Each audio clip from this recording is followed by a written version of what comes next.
Hola, ¿qué tal, televidentes de Focus? El día de hoy estamos en Mentes en Acción, un espacio de diálogo donde se compartirán conocimientos tanto en el mundo académico como laboral. No lo olvides, Focus incentivando el conocimiento.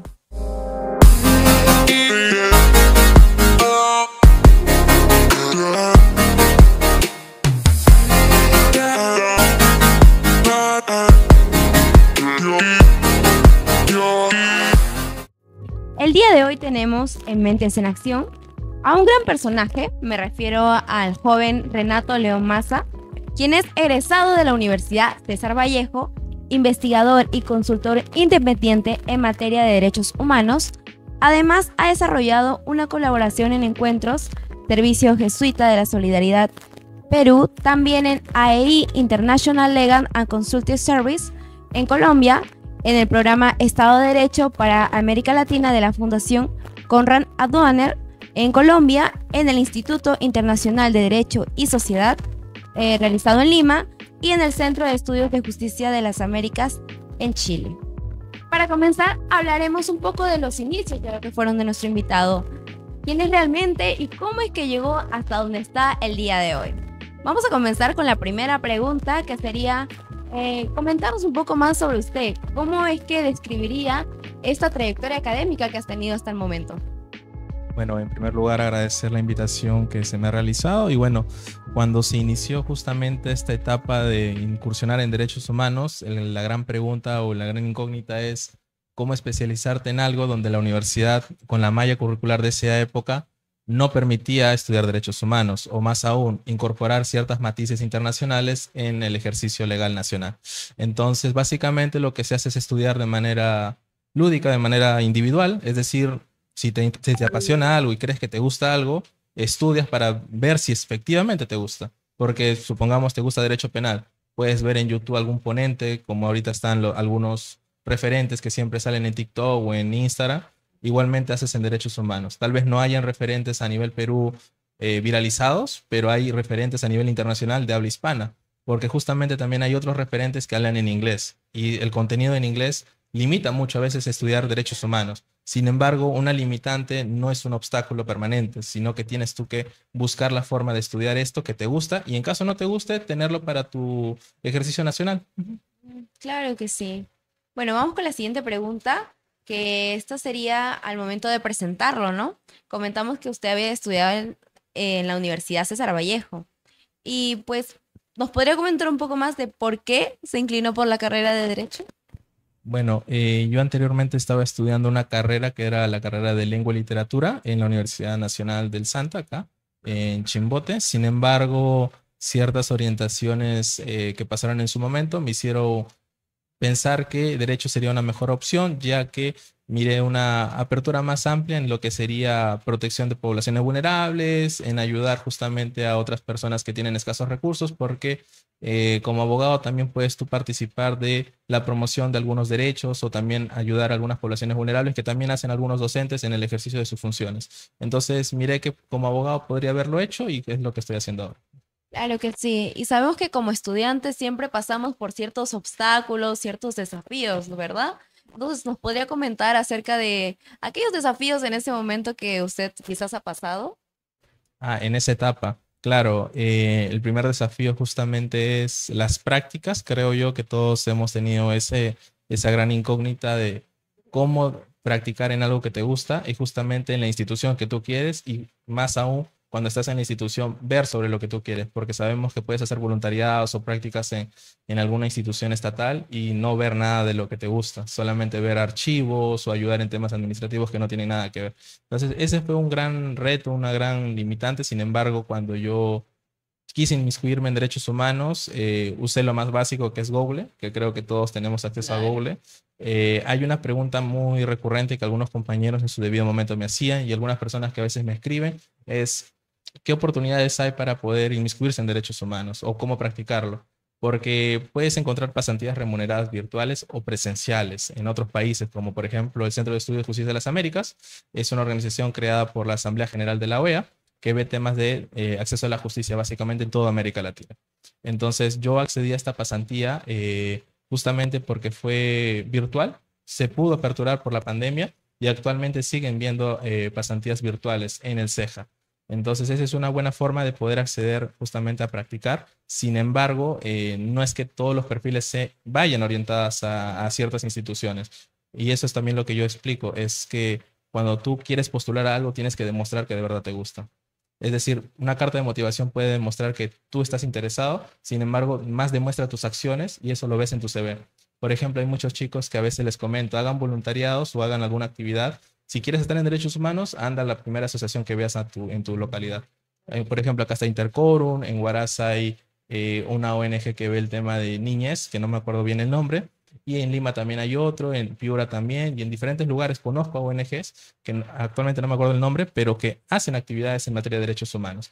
Entonces, si de verdad te gusta y te apasiona, inmiscúyete. Claramente, la primera etapa que vas a tener van a ser cosas como, por ejemplo, asistir a una reunión, ayudar con temas logísticos, pero posteriormente tienes tú que hacer proyectos. Y eso es lo que ven más estas ONGs. ¿Qué proyectos has liderado? ¿Qué cosas has hecho en cada proyecto? ¿Y cómo has impactado? Claro, sí, creo que como estudiantes no solamente se tiene que visualizar uno a cierto punto, ¿no? Sino que tiene que entrar a buscar, investigar y abrirse uno mismo también lo que son las oportunidades. Bien, cuéntanos acerca de algún logro quizás académico que haya tenido en tu momento dentro de la universidad, algo destacado que pueda usted recordar. Claro. La primera, yo me acuerdo mucho, el primer logro que tuve, que fue un logro orientado justamente a lo que es las pasantías en el CEJA. Yo postulé 3 veces al CEJA para poder ingresar. Ok. Las 2 primeras fui rechazado porque justamente un mal CV no orientaba mucho lo que yo quería tener, lo que quería hacer. Y la tercera ocasión justamente con mi supervisor Ananías, que fue en su momento, él me explicó que justamente no solamente es el tema de carta de motivación, sino también lo que has hecho, ¿no? Independientemente si es pandemia o no, o pequeño, siempre hay que impactar en los jóvenes porque justamente eso es lo que a futuro se va a ver, porque cuando impactas a una comunidad pequeña siempre va a haber réplicas. Aunque sea un niño o un pequeño va a decir, ah, ok, quiero ser abogado, quiero ser sociólogo, pero por esto. Entonces, no importa si es pequeño el impacto, mientras haya impacto, hay un cambio. Claro que sí, porque uno a medida que pasa el tiempo va dejando ciertas huellas en la vida de las personas también. Y en base a todo ello, nos ha venido comentando un poco que ha tenido ya experiencia en lo que es de manera internacional. Y quisiéramos que se centre un poquito más en comentarnos acerca de ello. Ah, ok. Bueno, gracias a la Fundación Konrad Adenauer he tenido algunas estancias de participación o colaboraciones. La primera fue en el programa Estado de Derecho, un programa muy querido por mí porque yo los aprecio mucho por el impacto que hacen en América Latina. El tema del diálogo fue uno de los principios básicos que aprendí ahí, ya que cuando hay conflictos entre diferentes intereses, entre el pueblo indígena y la empresa, o entre el aparato estatal y el aparato privado, el diálogo es el principal motor para poder realizar una solución, pero un diálogo consensuado, un diálogo con una consulta previa y todo ello. Bueno, gracias a ellos pude estar en Colombia, posteriormente fui a Guatemala, a Honduras, justamente por lo que son los proyectos de MUTCUR centroamericano, y también estuve en Alemania para poder hacer un viaje de estancia, de investigación con todos los compañeros abogados que fueron ahí, que fueron invitados justamente por el programa Estado de Derecho, para ver el tema de el sistema judicial o el sistema de justicia básicamente de Alemania y con el país de origen. Es decir, por ejemplo, fueron colombianos, fueron peruanos, fue un nicaragüense y una mexicana. Ujú. Ah, mire, es muy interesante hasta ahorita lo que nos está contando que ha ido desarrollando de manera tanto internacional como nacional, ¿verdad? Después de la universidad viene lo que es el mundo laboral. Aquí es donde la teoría se pone en práctica, como diríamos en el derecho. Cuéntanos un poco más sobre lo que fue la experiencia en lo que es el campo laboral. Como primera pregunta dentro de ello tenemos, ¿cuáles fueron esas primeras experiencias, esos pequeños pininos que tuvo al enfrentarte a este mundo laboral? Claro. Justamente cuando estudias la carrera de Derecho, independientemente de la universidad, tienes que hacer prácticas. En algunas ocasiones hay las prácticas preprofesionales y las otras que son las prácticas preliminares. Bueno, inicialmente la Universidad César Vallejo nos pedía ciertas prácticas que teníamos que ir orientándolas a nuestra área temática. Fue un reto muy fuerte incentivar o proponer que pueda hacer en el CEJA, como ya te comenté, esas fue mis primeras prácticas. Y la primer obstáculo que tuve fue el choque. El choque, digamos, claro, Lavallejo te enseña, digamos, derecho civil, derecho penal. Sin embargo, al estar en una institución internacional, no te pide el derecho nacional. Te pide una comparación legislativa, una comparación doctrinal, te pide básicamente que analices, y eso no te enseña en la universidad. Tampoco es que se deba exigir que la universidad te enseñe todo, porque hay muchas cosas en derecho. Hay cosas que, por ejemplo, yo cuando estuve en algunos viajes supe del margen de apreciación, que muchas personas, estudiantes, no saben qué es el margen de apreciación, pero sí saben, digamos, el control de convencionalidad, quizás que es más cercano. Entonces, hay ciertos elementos que tal vez con el MUTCUR, que es lo primero que te acerca al ámbito internacional, puedes tú justamente aprender esto. Ahora, cuando estuve en el CEJA, el primer choque, como te digo, fue el conocimiento, temas prácticos. Segundo, yo estuve en el Instituto Internacional de Derecho y Sociedad, donde básicamente apoyé en un caso de litigio estratégico ante la Comisión Interamericana, ante pueblos indígenas, es decir, defendíamos a un pueblo indígena contra el Estado peruano. Ese también fue un gran reto porque fue un tema de aprender sobre materia de pueblos indígenas, que es algo que me apasionaba, pero como le dije, no me enseñan en la universidad, entonces tenía que aprenderlo solo. Gratamente fui seleccionado para ser pasante y apoyar en ese caso, en una corta estancia, pero ese fue un gran reto. No sabía mucho de pueblos indígenas, tenía conocimientos básicos, y después, gracias a esa oportunidad, pude hacer mi tesis de grado, el cual salió con summa cum laude, entonces eso. Y posteriormente participé en encuentros siendo calificador de refugiados. Básicamente realizaba lo que eran actividades de análisis de solicitantes de refugio para ver si eran refugiados o no en el Estado peruano. Claro que sí. Y dentro de ello nos mencionó acerca del voluntariado de los pueblos indígenas. ¿Qué ha sido lo que más ha marcado en esa experiencia para usted? En pueblos indígenas. Claro.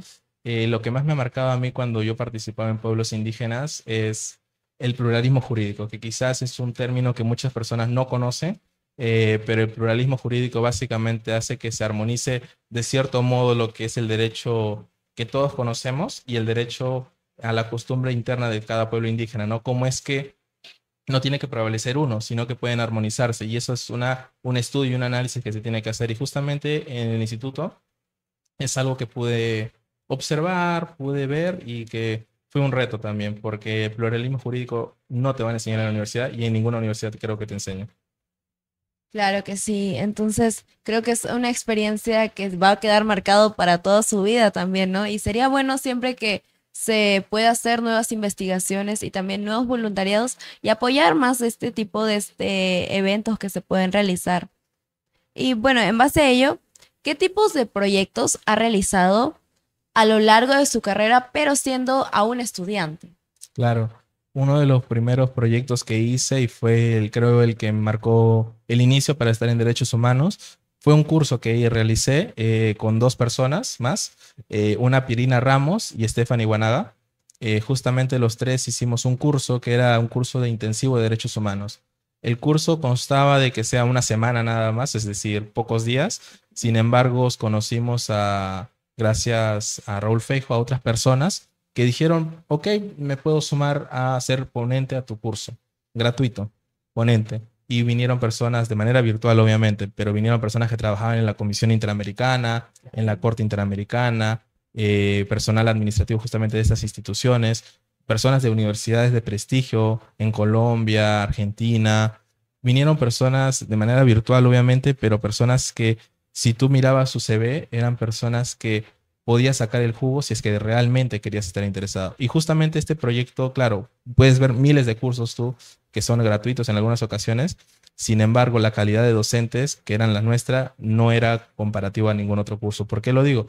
Porque inclusive muchos de nuestros ponentes nos decían, ¿puedes mandarme quiénes son los demás ponentes? Y ellos pensaban que era un curso de universidad, Claro, porque justamente la mayoría de los ponentes eran personas que ya no estaban en Perú, o si estaban en Perú estaban en cargos altos.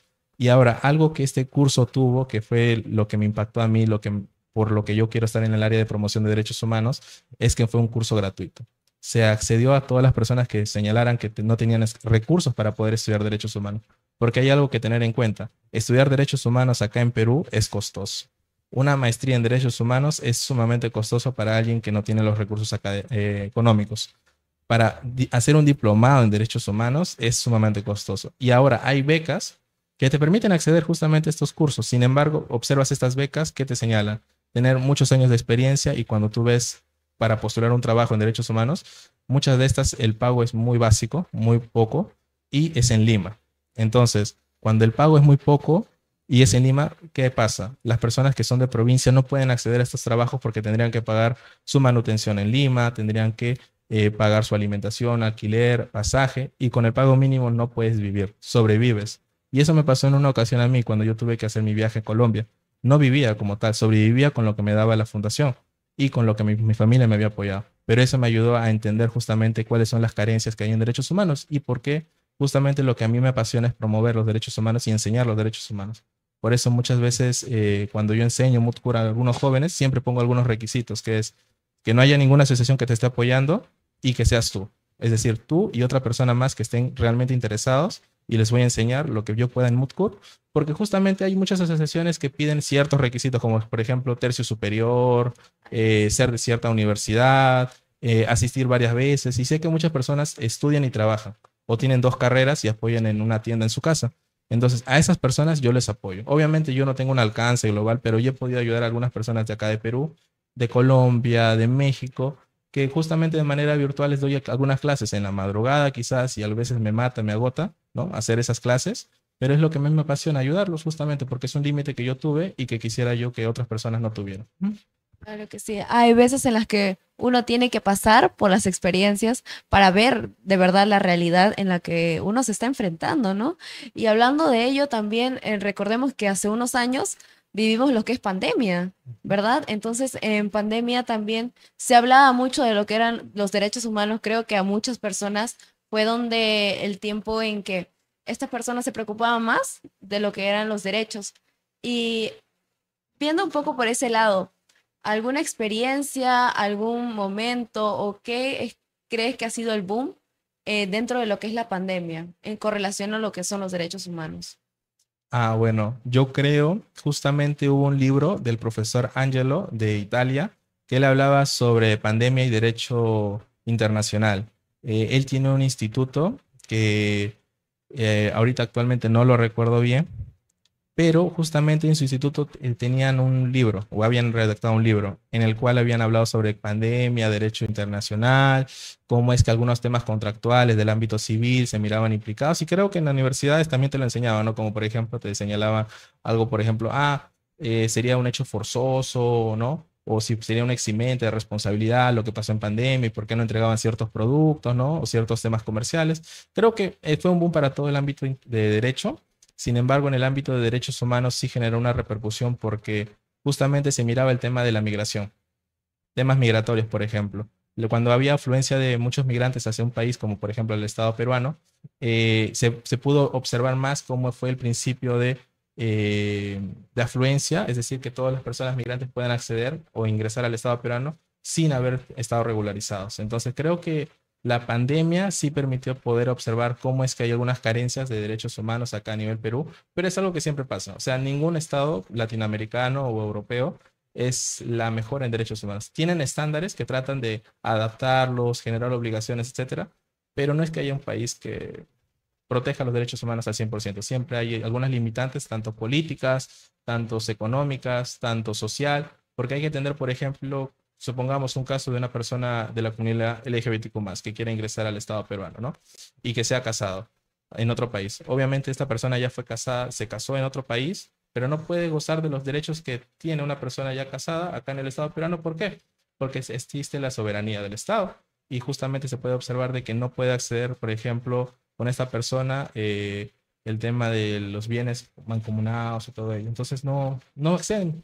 Es una limitante normativa, pero existen ciertas limitantes siempre. Claro que sí, dentro de ello también una limitante que marcó demasiado en pandemia fue el trabajo, porque muchas personas se quedaron sin poder trabajar e incluso de ahí es cuando empiezan a redundar lo que son los emprendimientos nuevos, ¿verdad? Pero como estamos hablando un poco de lo que es el trabajo, eh, quisiera preguntarle, ¿cómo es que empezó usted a trabajar y cómo es que si es que algún desafío se presentó o algún obstáculo que pudo tener dentro de ello? Claro, yo me gradué y me titulé justamente el año pasado y uno de los mayores limitantes fue encontrar un trabajo en derechos humanos. La mayoría pide años de experiencia de un año, 2 años, Lo que sí aconsejo a todas las personas es que cuando estés en la universidad y tengas que hacer las prácticas preliminares, las hagas todas, las prácticas profesionales también, pero cuando te gradúas, no te titules al instante, no lo hagas. ¿Por qué? Porque cuando te titulas ya no puedes acceder a algunas vacantes que solamente piden como bachiller. ¿Por qué lo señalo? Porque cuando tú ves el TDR, te dicen, ah, ya, eres bachiller, puedes acceder, tienes un plazo de un año para poder trabajar acá, pero cuando tengas el título, o sea, cuando al instante que ya tengas la emisión del título, ya no puedes acceder a esta vacante. Es decir, hay un limbo para la gente que es bachiller pueda ingresar a estas vacantes. Muy pocas personas lo saben, claro que sí. ¿Qué personas lo saben? Personas que tienen familias abogadas o personas que tienen amistades abogadas. Ahora, acá el tema es, ¿todas las personas tenemos familiares abogados?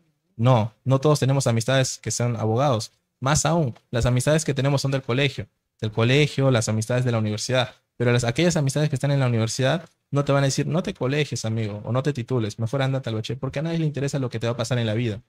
Entonces, este es un comentario que lanzo y digo, si te vas a titular, piensa primero y expresa a tu familia que no te quieres titular, no porque seas holgazán, sino que quieres encontrar una oportunidad de bachiller porque ese es un año de experiencia.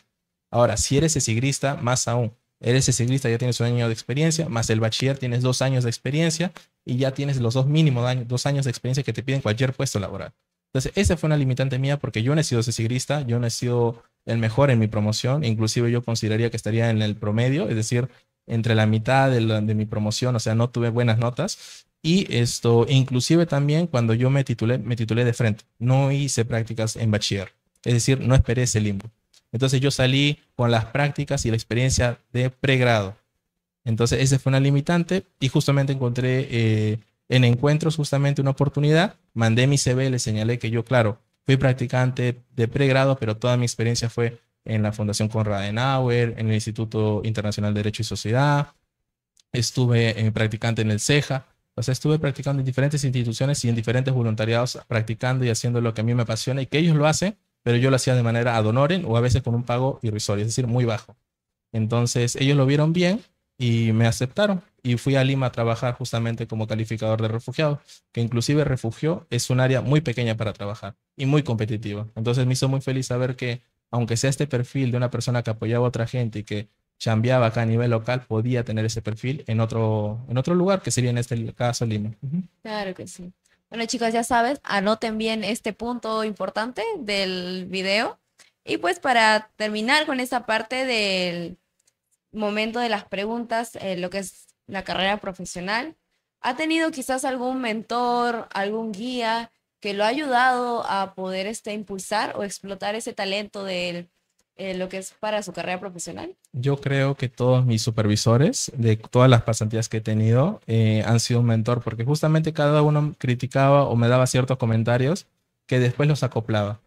Ananías me comentaba el tema del orden. Literalmente creo que todos los que son abogados son muy desordenados. Tú ves escritorio, ves a veces expedientes por aquí y por allá, y cuando piden que sea rápido, ¿no? Para encontrar algo, llaman al practicante para que lo encuentre, cuando el abogado principal debería saber dónde ha dejado sus cosas, dónde están los argumentos que quiere tener. Entonces, tener post-it es algo muy importante, pero yo creo que el mentor que más me ha marcado fue Miguel Barbosa. Él es un peruano de Arequipa que trabaja en la Fundación Konrad Adenauer, ya lleva años ahí, y yo lo conocí por un curso de Derechos Humanos y que después, como te comenté, yo hice un curso también de Derechos Humanos y lo invité. Y él miró que todo el perfil de las personas que estaban eran personas que estaban motivadas en derechos humanos y que querían inmiscuirse ahí. Inclusive de este curso salieron muchas personas que ganaron Mood Course y todo ello, y lo cual me hace muy feliz. Eso sería como uno de los mentores que tuve. Igualmente tuve otros mentores en las consultorías que hice, pero esas son consultorías muy pequeñas, pero mentores que son eh, muy cortos. Por ejemplo, Miguel me mencionaba muchas veces el tema de pueblos indígenas y empresas, ¿no? Y ese análisis, esa forma de ver estos ámbitos jurídicos me ayudó mucho para algunas consultorías que realicé. Ah, mira, genial. Para cerrar este episodio, nos gustaría que nos compartas sobre algunos consejos que quizás le quieras dar a los estudiantes que en el momento de hoy nos están mirando. Claro, bueno, de manera específica, si es que les interesa derechos humanos, hay muchas becas orientadas básicamente a derechos humanos. Las becas de la OEA para llevar un curso virtual que es de liderazgo e inclusión social. Es una beca completamente gratis que lo organiza la OEA. También el Instituto San Remo, que es un instituto que ve temas de migración y movilidad humana. Yo fui becario justamente también de este instituto para llevar un curso virtual en materia de refugiados. Es un instituto que la gran mayoría de los que llevan el curso, que es pagado, pero hay becas, son personas que tienen posgrado o que están en el área de las Fuerzas Armadas. ¿Por qué? Porque ven temas de movilidad humana y migratorio. Entonces, si les interesa derechos humanos y tienen un perfil, pueden postular a estas becas. Obviamente es muy competitivo y tienen que tener un CV, pero este CV, como les comenté, no es que tengan que hacer proyectos de suma inversión, no pueden hacer cosas de impacto interno. Ahora, también las pasantías. Hay diferentes pasantías. Si les apasiona derechos humanos, pueden postular a SEGIL, a la pasantía de SEGIL. Quienes no sepan, SEGIL es una de las ONGs de impacto en litigio estratégico más importantes en Latinoamérica, que ha ayudado a muchas personas y a muchas poblaciones vulnerables a ir ante algunos países y estar ante la Corte Interamericana, o mejor dicho, ante el sistema interamericano y entre otros sistemas para poder proteger sus derechos. Y hay diferentes pasantías a nivel Perú, a nivel internacional y fundaciones y ONGs que permiten esto. Ahora, de manera general, para aquellas personas que no les interesa mucho derechos humanos, solamente quieren practicar y ver qué tal, si tal vez les gusta, hay dos alternativas. Uno, los modelos de Naciones Unidas, que esto hay en Perú y hay con accesibilidad. Es decir, cualquier persona de diferentes carreras puede postular y presentarse a los modelos de Naciones Unidas. Hasta donde tengo conocimiento, en Chimbote no hay uno permanente, pero tengo conocimiento que hay en Lima, en Arequipa y Piura. Tengo hasta ahí donde tengo conocimiento. Y pueden postular personas de diferentes carreras. Después están los MUTCUR. Los MUTCUR son para personas de derecho y lo grandioso de estos MUTCUR, dependiendo de la organización, hay premios. Por ejemplo, el MUTCUR centroamericano, claro, dice MUTCUR centroamericano y esto hace referencia a países centroamericanos, pero también pueden participar personas de otros países. Y el premio básicamente es una estancia de pasantía ante a la Corte Interamericana. Es decir, vas a Costa Rica, tengo entendido que te pagan el tiquete de avión y te dan una manutención para que puedas hacer la pasantía ahí. Y quienes no sepan, la Corte Interamericana es el corazón del sistema interamericano de derechos humanos. Igualmente hay otros MUTCUR, por ejemplo, el de la Universidad de uno de Estados Unidos, que ahorita no me acuerdo, pero que también te permite, si es que eres el primer puesto y ganas, para que puedas participar del diplomado de alta especialidad que hace justamente esta universidad, que es una de las mejores universidades en Estados Unidos en materia de derechos humanos. Y claro, decimos Estados Unidos, pero justamente este MUTCUR tiene 3 idiomas: el español, el inglés y el portugués. O sea, hay una pluralidad y es muy bueno. Y ahora, ¿qué pasa en estos MUTCUR? Aparte de que haces networking y puedes conocer a personas que posteriormente tengan un puesto de trabajo que te permita, por ejemplo, para hacer la tesis, preguntarles o hacer el tema de derecho comparativo, también te permite recabar información porque cada caso hipotético es diferente. Es decir, cada MUTCUR es sumamente diferente el caso hipotético. Quien te habla ha sido participante de MUTCUR, participante de MU, pero también ha sido juez en los MUTCUR. En tres ocasiones he sido juez tanto de rondas escritas como de rondas orales. Entonces he podido ver cómo gente que ha sido tímida, o sea, que se ponía nervioso o que no podía pararse, porque en un MUTCUR estás parado, no te puedes mover. Y he visto gente que se inclina hacia adelante, se va para atrás porque tiene nervios. Otra gente que usa tapabocas porque les da miedo el tema de sacar saliva, o sea, cuando hablas es explayar saliva. He visto a mucha gente que con la mano también mueve la mano porque tiene nervios. He visto a mucha gente que se ha logrado superar esos nervios. Y eso es lo bonito del MUTCUR y de los MU, que te permite poner tus capacidades al límite. ¿Por qué digo al límite? Porque los jueces te hacen preguntas muy incisivas en muchas ocasiones. Hay otros jueces que ya saben que estás equivocado, pero tratan de que tú veas el escape de dar una respuesta que, aunque sea equivocada, vaya a algo correcto. Porque claro, cuando tú respondes puedes estar sumamente equivocado, pero te puedes dar cuenta en el momento en el que estás respondiendo. Dices, uy, cometí un error, ¿cómo la arreglo? Y eso está dentro de tu cabeza, estás ahí pensando, ¿qué puedo decir ahora? Y te puedes o bien quedar en blanco y quedar callado, lo que ha pasado en muchas ocasiones, o bien te puedes tú idear algo. Y eso es lo bueno del MUTCUR. Ahora, como dije, es para la carrera de Derecho, pero hasta donde yo tengo entendido, hay un MUTCUR que permite gente de diferentes carreras, o sea, de comunicación, psicología, etcétera. Es el MUTCUR que organiza el Centro Internacional de Promoción de Derechos Humanos de la UNESCO y la Comisión Interamericana en Buenos Aires, Argentina. Este MUTCUR permite que se haga una audiencia simulada ante la OEA y permite que justamente personas de diferentes carreras se unan, de la misma universidad, pero se unan. Entonces es algo innovador para que otra gente pueda participar. Ahora, ¿por qué digo que es algo innovador? Porque se entendería que para ir a estas simulaciones de audiencia o en la práctica real no es necesario ser abogado. puede ser personas de diferentes carreras, pero históricamente lo han hecho para los abogados. Entonces, si hay personas que no son del derecho y quieren inmiscuirse en derechos humanos, la simulación de audiencia ante la OEA, que hace la CIP de UNESCO y la CIDH, es una gran alternativa. Claro que sí. Y en base a ello, ¿en qué consiste o qué es exactamente lo que es un MOOC? Y también, ¿qué requisitos tiene que tener alguna persona para poder postular? ¿Y qué es lo que se tiene que hacer dentro de ello? Claro, un MOOC básicamente es una simulación de audiencia ante un tribunal o un organismo internacional o nacional. Por ejemplo, en México hay un MOOC que es muy intenso, que creo que lo realiza la UNAM, donde tiene 3 instancias. Realmente nunca he participado de ese MOOC, digo. Sin embargo, tengo muchos grandes referentes, mujeres, varones que han ido al centroamericano y se han explayado de manera magnífica. Ahora, ¿de qué trata el MOOC? Básicamente es un tribunal ficticio donde hay 2 partes. Uno que es el Estado, es decir, los que defiendan al Estado, y otro las víctimas, es decir, las personas que han sido víctimas del Estado, básicamente, ya sea por las obligaciones internacionales que han sido omitidas. Y básicamente se hace un escrito, es decir, un memorial. El Estado hace un memorial y las víctimas hacen un memorial. En este memorial están los hechos del caso, debe estar sus argumentos jurídicos, es decir, por qué violaron los derechos humanos o por qué supuestamente no violaron los derechos humanos, y el petitorio. ¿Suena sencillo? Claro que sí, pero hay que recordar que esa es una simulación de audiencia ante casos complejos, ante casos de lesa humanidad o derechos humanos. Entonces, en estos casos, pide que no sea un conocimiento nacional, es decir, de tu país nacional, es decir, del ámbito internacional. Tienes que saber sobre los convenios internacionales, tratados internacionales, tienes que saber si es que hay sui generis o hay el tema de lo que sería la costumbre internacional, o sea, idearte y ver qué forma puedes tú argumentar sobre este caso, ¿no? Y ganarlo al fin y al cabo. Entonces, cuando tienes este memorial, lo presentas al comité y después te dicen, ok, tu ronda oral va a ser tal día y vas a tener 3 rondas. Entonces, con tu memorial vas a explayarte y vas a ir contra el memorial del otro equipo. Entonces ahí es como una competencia de alegatos. Básicamente eso sería. Sí, y los requisitos básicamente. Hay muchas organizaciones, o sea, organizaciones de estudiantes que han hecho sus asociaciones, lo cual está bien, que tienen requisitos que para mí no son viables, es decir, que sean tercio superior, que estén en cierta universidad o que sean de tal ciclo a tal ciclo. Yo considero que no está bien estos requisitos. ¿Por qué? Porque una persona que realmente está interesado debería tener la oportunidad de mínimamente competir internamente dentro de su universidad y demostrar por qué él sí puede ser elegido.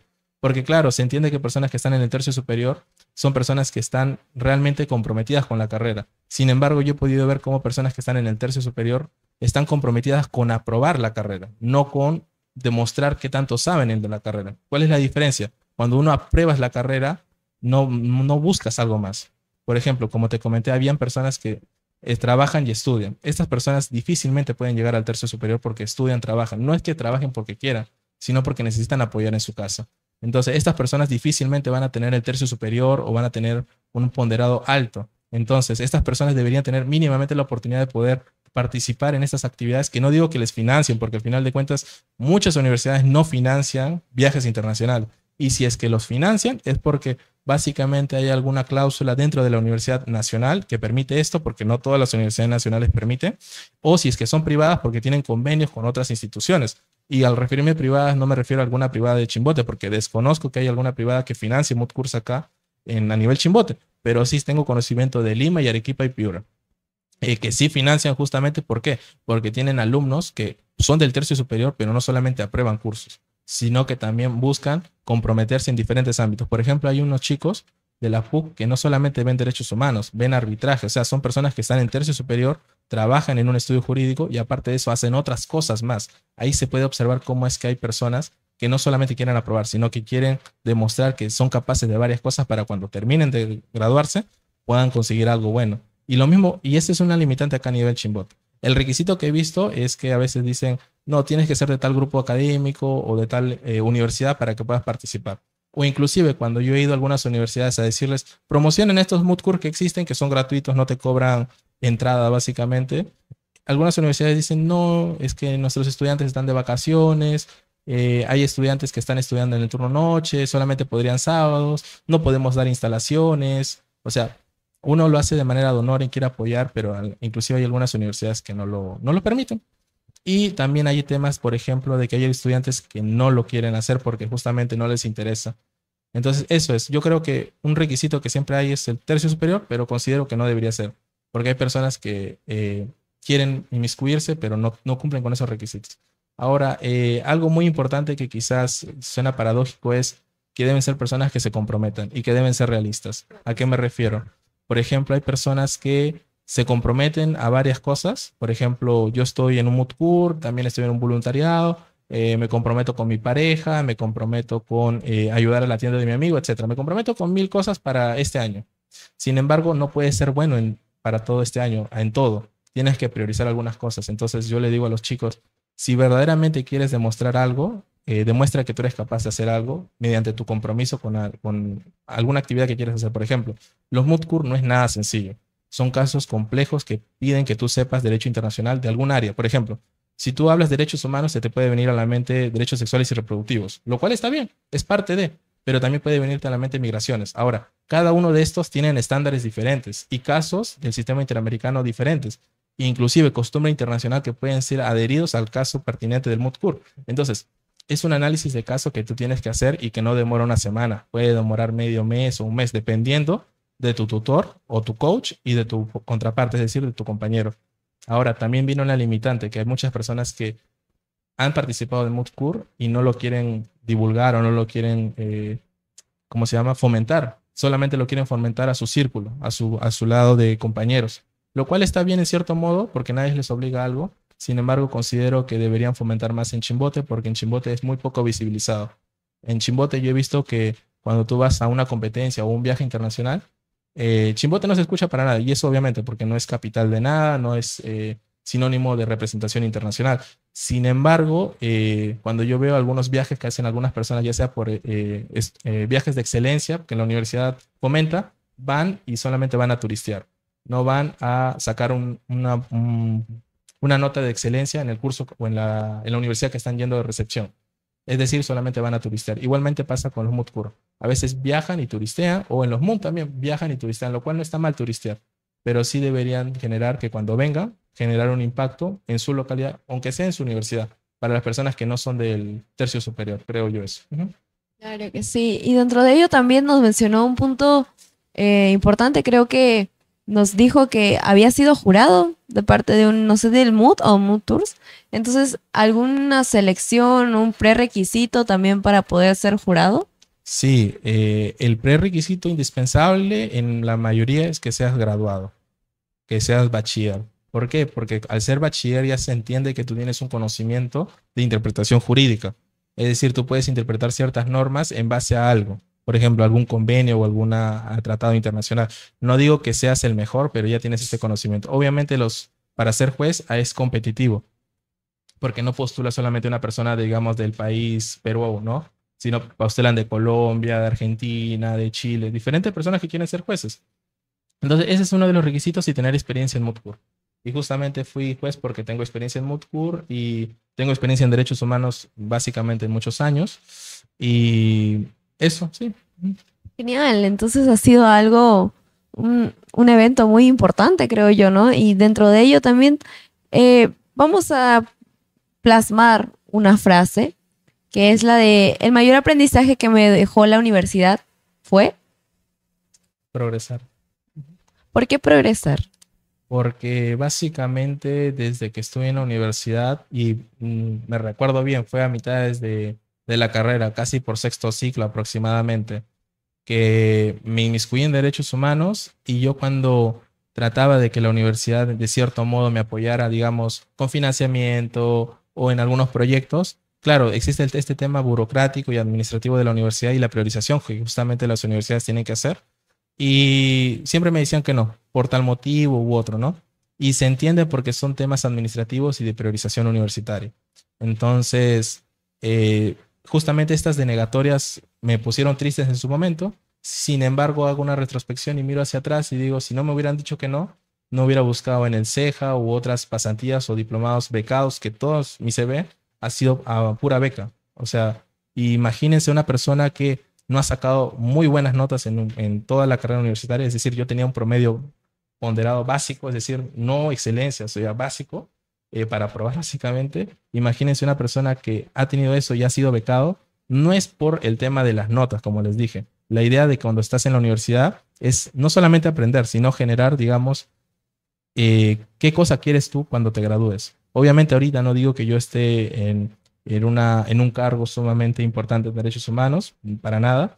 Sin embargo, desde el pregrado estoy tratando aún de inmiscuirme en derechos humanos y tratar de justamente generar un impacto en derechos humanos. Y más aún en las poblaciones que no tienen el recurso para poder, uno, participar en derechos humanos, participar es decir, aprender de derechos humanos, y dos, justamente estudiantes que no tienen los requisitos para estar, digamos, en Mood o MOOC.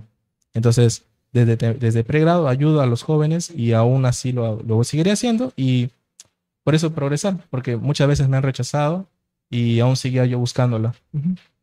Mire, ha sido una gran trayectoria la que hemos podido conversar el día de hoy, que he tenido tanto académicamente como laboralmente. Muchas gracias por estar acompañándonos el día de hoy en este nuevo episodio de lo que es Focus, Mentes en Acción. Y pues los esperamos en otra oportunidad. Muchas gracias. Hasta luego.